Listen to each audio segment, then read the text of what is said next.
Fortifikimi i lashtë i Komlikut në Ungret e Lezhës ka tërhequr vazhdimisht interesin e studiuesve dhe specialistëve të trashëgimisë kulturore, përndësin që mbartë të dhëna tregojnë se strukturat mbrojtësi përkasin shkot 5 para erës sonë, ndërsa materialet arkeologjike të periudhës së bronzit dëshmojnë për një histori shumë të eshme të këtij vendbanimi që shkon deri në 3000 vjet më parë, sipas historianit Paulin Zevi. Ky fortifikim ka vijuar të i banuar dhe funksional dhe në periudhën e mesjetës së eshme, çka mbështetet nga fragmente qeramikës të gjetura në sipërfaqe.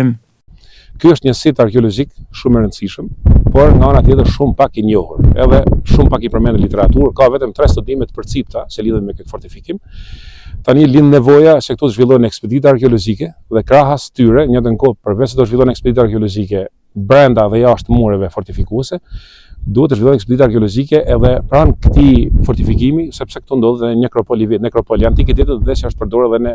antikitetin e vonë shekullit e 5 që është. Muret aktualisht ruhen më mirë në pjesën perëndimore, ruhen zhurmë të 2 portave, ruhen zhurmë të paktën 10 kulleve, jo plotësisht të lezetshme, por ruhen relativisht mirë. Gjatësia e mureve është 60 metër, ndërsa gjerësia e tyre shkon 45 deri në 50 metër. Pra, mbulon një sipërfaqe, këto muret qarkojnë një sipërfaqe rreth 0.2 hektar, ose 2 dënym, mjaftueshëm për të kryer idenë se këtu kemi të bëjmë me një qytet të rëndësishëm fortifikim, por një qytet të fortifikuar të periudhës antikitetit shekullit 5, 4 para Krishtit dhe pikërisht në territorin e fisit i lirë të pirustëve. Ky sit shihet si një mundësi për zhvillimin e turizmit kulturor dhe për këtë Bashkia e Lezhës ka në plan ta promovojë dhe ta integrojë fortifikimin në ofertën turistike të zonës, duke marrë në konsiderat dhe rritjen e interesit të vizitorëve të huaj drejt njësisë administrative Ungrej gjatë viteve të fundit. Ajo që është në interesin tonë është që këtë fortifikate i lire ta kthejnë në një atraksion turistik